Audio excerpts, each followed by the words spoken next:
So let's be honest. Finding a job nowadays can be a little bit difficult when it comes to the hundreds, if not sometimes thousands, of applicants that are searching for that same job that you're looking for. So let me give you some quick tips, tricks, and advice when it comes to searching for your next job.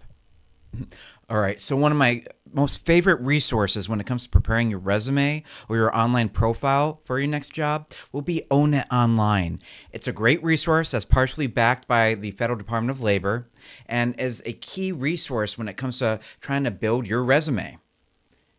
Now, seeing is believing, so let's dive in and let me show you how this resource can help you out. All right, so let's say you're getting a job as, make it easy, a counselor, right? Since I'm a counselor, let's say that you're looking for a counselor profession, right? So let's put in professional counselor.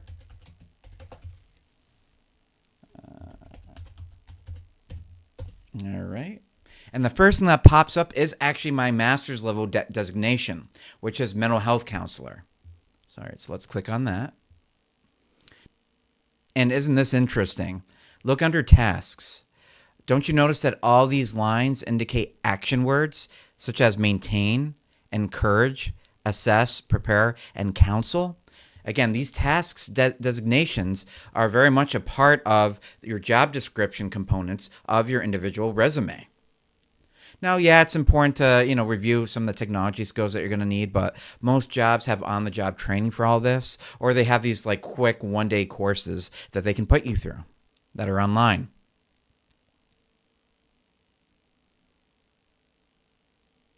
All right, obviously, when it comes to many of these jobs, a lot of them require either a master's degree or higher.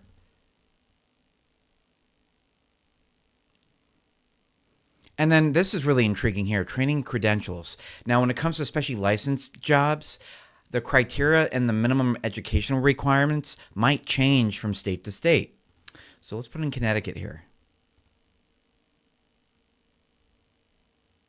So looking on this page, it looks like there's a bunch of master's programs that are offered by various schools.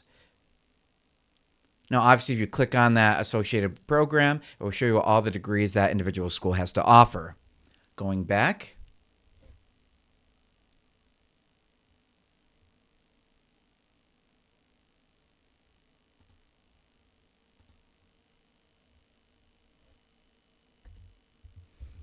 All right. Now, of course, most people, by the time that they get their degrees or they're working for their individual programming, they already know some of the skills that are required for their job. So this isn't really important. However, it's something to keep in mind when it comes to trying to come up with things to put in your individual application or resume for that dream job.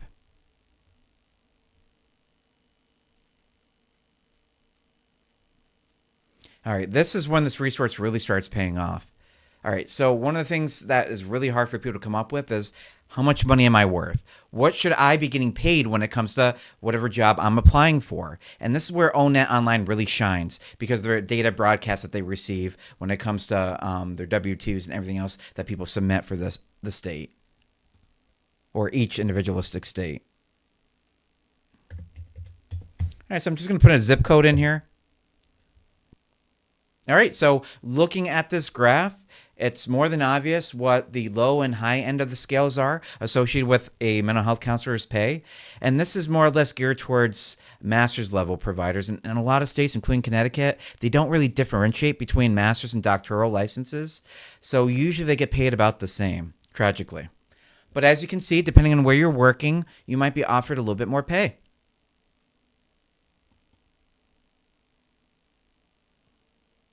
Right, and this gets a little bit more local when you look at this little chart down here.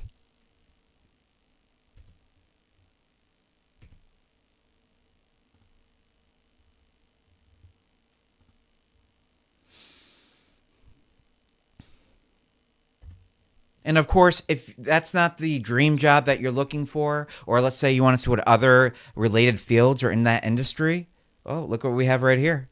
And so these little suns that you're seeing usually indicate bright outlook. That simply means that there's a bunch of job openings and that it's not going to be hard to find employment if you seek such a degree or program.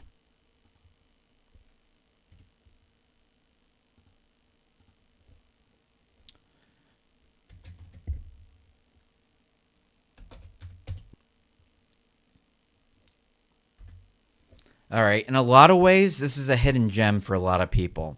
This is the Department of Administrative Services, pretty much the people who do the hiring for the state of Connecticut.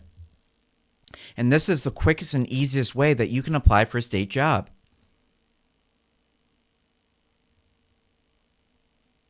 All right, so the key here is if you're new to state employment, the only option you really have is jobs that are open to the public. And as you can see, there's 98 postings currently available for various jobs. So just because there's one posting doesn't mean that they have various openings or opportunities per posting. So if they have like a professional counselor posting, they might have 5, 6, or 12 openings. So it's not characteristic of what they actually have to offer you. It's more or less what type of categories that they currently have open.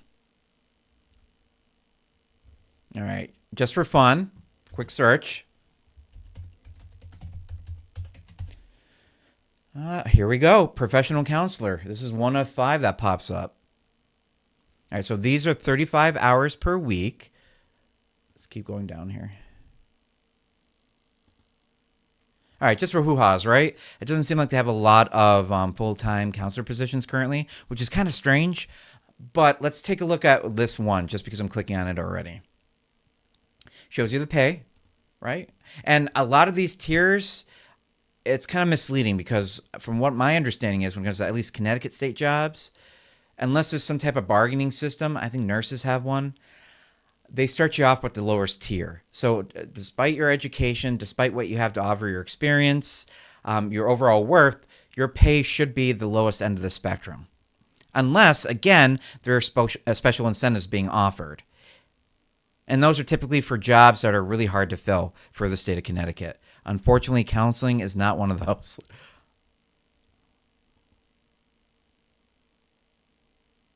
All right, shows you where you'll be working, what your schedule would be, about the job itself, instructions on how to apply for the position.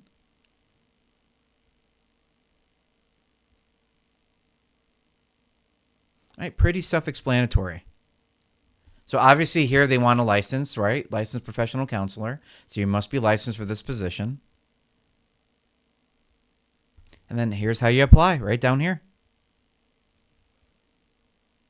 All right, so the last thing I'm going to say about these state jobs before we go on to federal jobs is a lot of people are dissuaded from applying for a state job because oftentimes they say there's an evaluation with each job posting.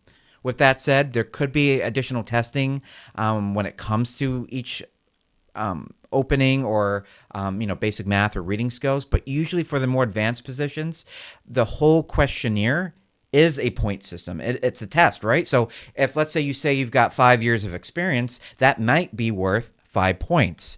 If you indicate that you have a master's degree, that might be worth 7 points out of 10. Who knows, right? But the typical evaluation that they're talking about for a lot of these positions has to do with your experience and education and other criteria that help differentiate you from other applicants. Might not increase your pay, but definitely increases your standing towards winning or obtaining that job. All right, the last hidden gem we're going to talk about when it comes to how to apply for both a state and federal job is USA Jobs. It's pretty much the site to go to when it comes to most federal job postings. So I'm just going to quickly put in my zip code to kind of show you guys what's out there, right? Some of these positions or more promotional opportunities within certain agencies, but a lot of them are open to the public. And just because this is drawing my attention very quickly, let's see what a psychiatrist gets paid and what their opportunities are. So some of these sites, they do offer a little educational video, almost a PR video, right?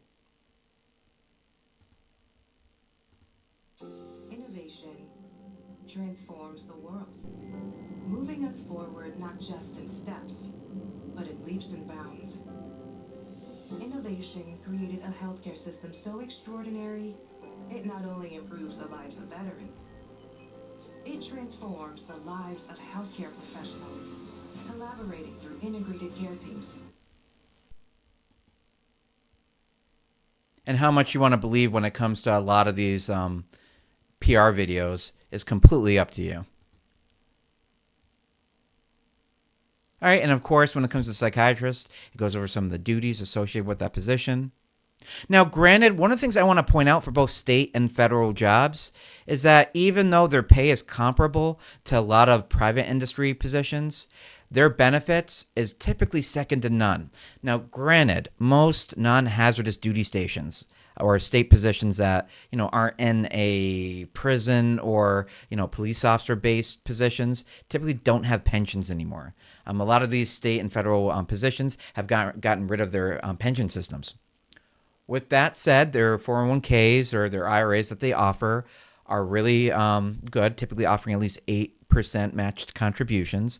But more importantly, their health and vacation and sick time benefits and disability benefits are typically the gold standard. So I've had this said to me over the past year by one state agency that their benefits package alone was worth $60,000. Again, it was worth $60,000, meaning that, okay, yeah, so for this position, $120,000, I think, for a psychiatrist, right? It doesn't sound like it's that much, even though it doesn't seem like they'd be working that often. But at the same time, add another $60,000 to that, and now we're talking some serious money at that point. All right, and of course, to apply, you click the apply button. Pretty simple.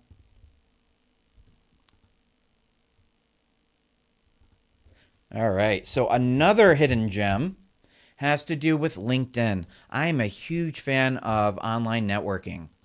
You'd be shocked sometimes as to how important online networking can be. I can't even begin to tell you all the job opportunities and networking opportunities that I've come across just through this one resource alone. Why submit 20 applications, online applications, to 20 different sites when passively you can just put your online electronic resume right in one spot and have people seek you out? And a lot of these companies that are trying to hire individuals, maybe like yourself, are headhunters that these companies recruit that continuously look for applicants, maybe just like you.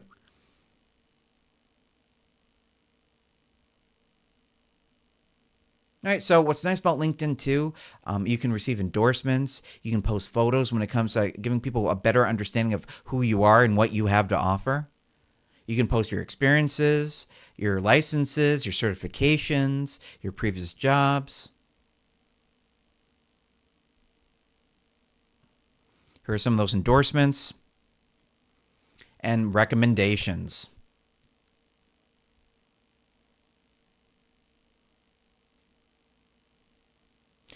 Now, granted, the one thing I've noticed about trying to add your courses, I keep reaching the limit.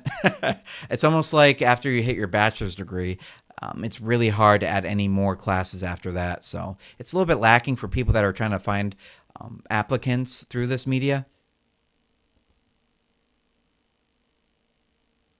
Cool.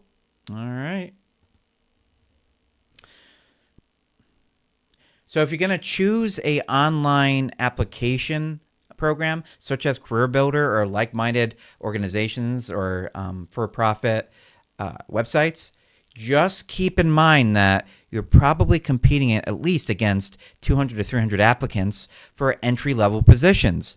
And even though that number decreases as you go up when it comes to your qualifications, expertise, and the job that you're looking for, it's still kind of bleak when it comes to whether or not they're even going to look at your application. I've heard stories of companies just looking through the first applicants that they have, and they ignore the remaining 150, 200 applications just because they're overwhelmed with applicants. I've also heard of stories of bots doing this for companies as well. So your best bet is through LinkedIn, through the state and federal search engines. And also, if there's a company that you're really interested in, don't be scared to seek that low-level supervisor or manager out directly on LinkedIn, or to go to that company's website and try to see what they have for job postings. For instance, well, that's not what I wanted. Lead company. All right, so the lead company, right?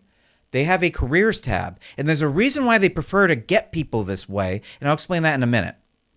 But by going directly to the company's website, you can figure out who is the human resource representative that might be hiring you or doing your initial interview, who might be your low-level supervisor that you'd have to answer to that does the second interview. Right, and so let's just click on CNC Machinist. Okay. So this is an email apparently when it comes to trying to apply. Even better, right? Because then you can start networking. And I just chose the Lee Company simply because they are one of the best employers in the state of Connecticut. I think they actually do offer a pension. Speaking of pensions, one of the few companies to have that option remaining to their employees. All right, so these career pages, you learn a lot about the company. You might have first dibs on the actual position being offered. And let me explain why. So when a company, here, let me just put on this video when we're talking about this. My name is Josh LaRosa. My title. So when companies decide to put up a job posting, they're trying to save as much money as possible because typically speaking, they don't have a lot of money for recruitment, which means that first they'll try to post whatever job they're going to have open internally and then to their website, right, for the public. And then out of desperation, typically they'll spend the hundreds of dollars to use one of those common career builder or like-minded organizations to almost sell their company to you. So if there's a dream job that you want at a company that you know has a very low turnover because they're so great, I highly suggest A, networking with the department that you want to work for, and then B, following up with a direct application on their individualistic website.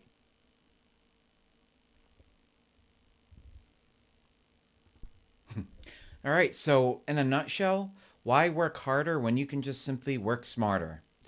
It's not hard to do your due diligence and find the jobs that people should actually want, but yet they're not searching for. Again, those would be state and federal jobs and jobs that haven't even been posted yet when it comes to those popular search engines.